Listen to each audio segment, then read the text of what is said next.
So this is the wrap-up for the post-Valentine's edition of the morning show. February 15th, we had quite a few events in markets. Yellen's Valentine's testimony had a strong impact. She was upbeat about the economy, talked about raising rates in one of the upcoming decisions. The chances for March are slightly higher, but I think we'll have the first rate hike coming in June. In any case, the dollar moved higher, significant move.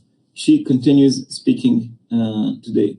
Trump is somewhat calmer, at least on trade, embroiled in scandals and meeting with leaders. So the politics, in terms of market moving events, politics moved a bit aside in the United States, not so in Europe, where every opinion poll in France, Germany, and the Netherlands does have an impact on the euro, and it's negative. The biggest risk is France. Watch the previous show for the segment about euro dollar. Oil prices begin moving up. The OPEC Accord so far is successful, 90% compliance, but other countries are moving a bit slower. And thanks for the kind words. In terms of data, well, we had miss on German GDP and on Eurozone GDP. This could have more of an impact. Let's look at the charts in this wrap-up, beginning with euro dollar. We're seeing it continuing to the downside this morning, moving below this line here of support at 105.90. Next level of support, 105.20. So an extension of the US dollar strength this morning. Further support, 104.60. Resistance, 106.20, 106.50. Pound dollar, a bit more stable, waiting for the jobs report coming up soon. Support 124.15, 123.50, resistance 125.40, 126. Dollar yen 114.50. It's clear to see the Yellen effect here. 114. Where's that line? 114.75, 115.40 are the next levels. 114, the round number, is a separator of ranges. Support there at 113. All right. Dollar CAD, we had a special segment on that. 130.75, 132.15, 130, and 120.30 are lines to watch. Aussie dollar, very much in range. The range is 76.10 to 77. Let's see if we have a breakout out of this very clear, well-defined range.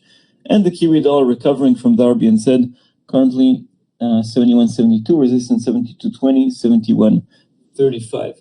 Let's run quickly on a few key events to watch out for this week in the wrap-up. So we soon have the jobs report in the United Kingdom. Retail sales, all important, top tier figure in the United States. And together with inflation data, it could be explosive. Yellen speaks once again. No new statement, but watch out for questions and her answers. Tomorrow, Australian jobs report. Lots of US data, but it could be contradicting.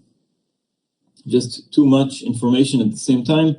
And a relatively quiet Friday before next week's key event, which is the FOMC meeting minutes. Before we head off, I see here comment, oil manipulation will continue and produce range trade. Yeah, so far oil is relatively stable, I must say.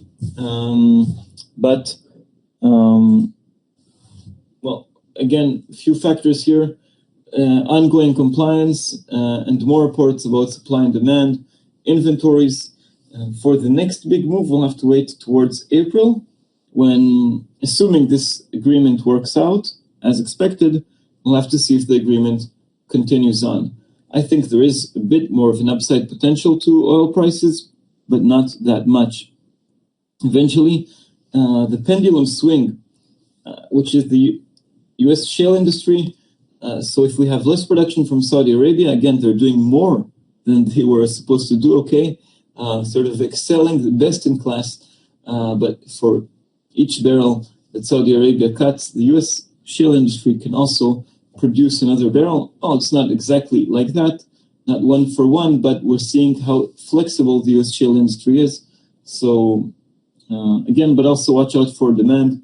In theory, demand, cold winter is rising, but Anyway, thank you everybody for the show. Welcome to a market to end all markets. Welcome to FX Pro.